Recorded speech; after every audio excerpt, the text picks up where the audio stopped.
sabihin po. Pero narinig ko po ang tanong niyo kay Muyak tungkol sa Reyna at sa Prinsipe. Bakit? May iba bang sagot sa aking katanungan? Yun nga po yung itatanong ko sa inyo eh. May alam po ba kayo tungkol sa Reyna at sa Prinsipe? Alam po bang nagkaanak sila? Oo. Ngunit matagal na siyang patay.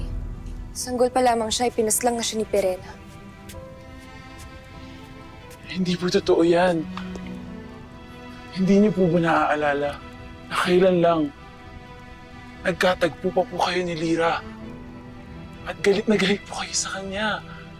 Kaya tinanggal niyo po sa kanya yung binasbas yung magandang tinig. Bihing hindi niyo na din po naaalala yung nangyaring yun. Gaya ng hindi pag-aalala sa akin nila, inay. Ashti, isipin mong mabuti. Ano yung pinagsasasabihin, Kantada? Hindi kita maunawaan. Paumanhin po, kalimutan niyo na lang po nagkausap tayo ngayon.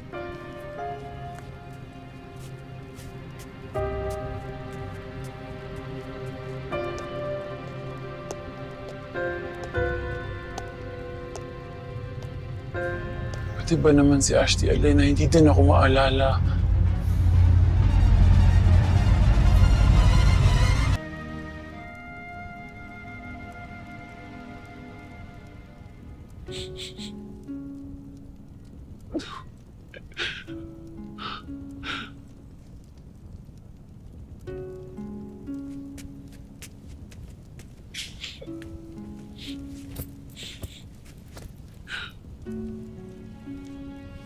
Kambi, bakit umiyak? Wala.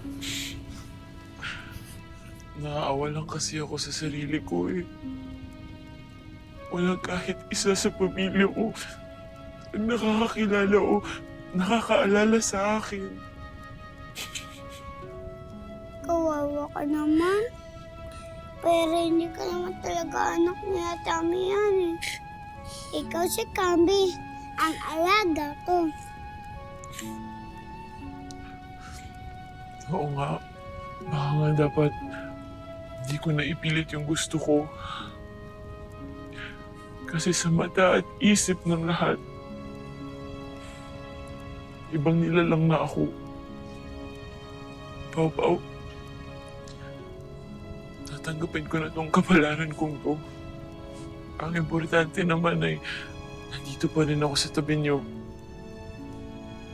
Lagi ko pa rin nakikita at nakakasama ang mahal na Reyna. Oo, tama ka eh. Kaya huwag ka na iyak.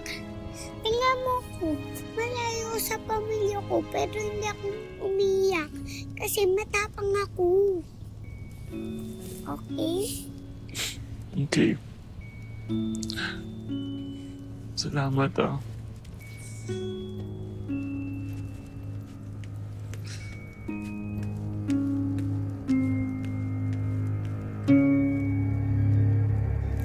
Lord, ang sakit-sakit naman po na nandiyan lang ang nanay ko.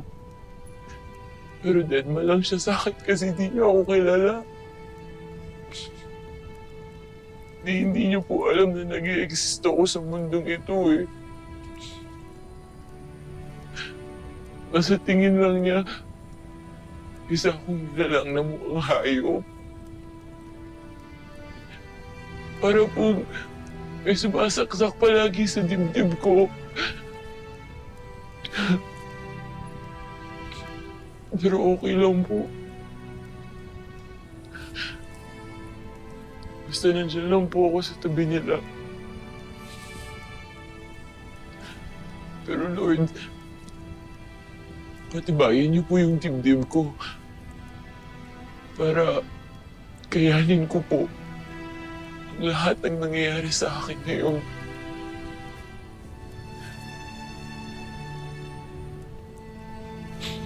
Yung